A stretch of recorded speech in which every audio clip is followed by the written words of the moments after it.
Most Magnificent Thing by Ashley Spires.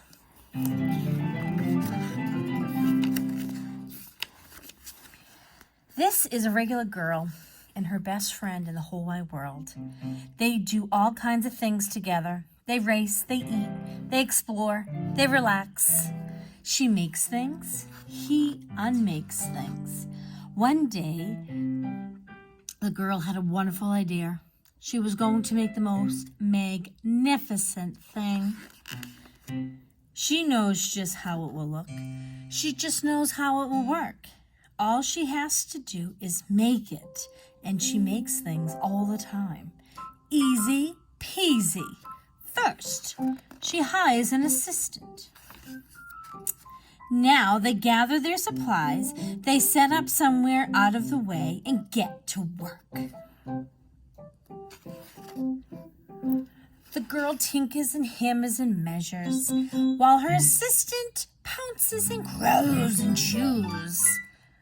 When she's finished, she steps back to admire her work. She walks around one side. Her assistant examines the other side. It doesn't look right. Her assistant picks it up and gives it a shake. It doesn't feel right either. They are shocked to discover that the thing that isn't magnificent, all good, it isn't even the kind of sort of okay. It's all wrong. The girl tosses it aside and gives it another go. She smooths and wrenches and fiddles. Her assistant circles and tugs and wags. When she is finished, she stands up and takes a long look. Her assistant gives it a nudge with a paw. The thing is still wrong. She decides to try again. The girl saws and glues and adjusts. She stands and examines and stares. She twists and she tweeds and fastens. She fixes and straightens and studies. She tries all different ways to make it better. She makes it square. She makes it round. She gives it legs. She adds an antenna. She makes it fuzzy. She makes it long, rough, smooth, big, small, and even smells a little stinky cheese. Ooh, but none of them are magnificent. Her hard work attracts a few admirers, but they don't understand. They can't see what the magnificent thing is that she has in her mind.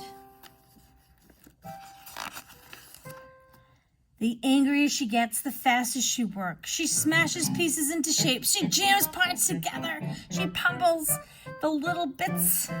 Her hands feel too big to work, and her brain is too full of all things that are not so right. If only the thing would just work. She's frustrated now.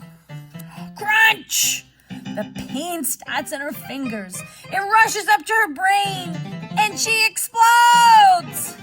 It is not her finest moment.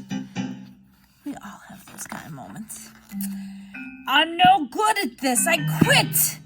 Her assistant suggests a walk.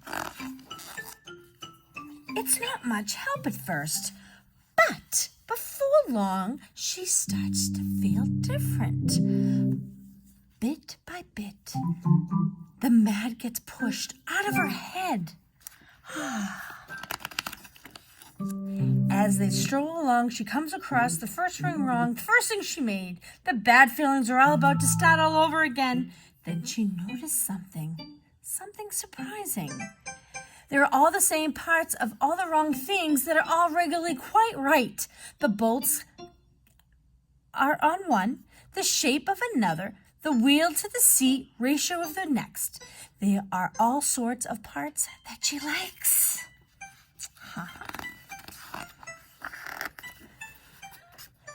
The pair takes a good long look. It leans a little to the left and a bit heavier than expected. The color could be a bit of work but it's just what she wanted.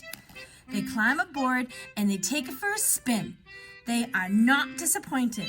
It is really the most magnificent thing. And it's the end of the book.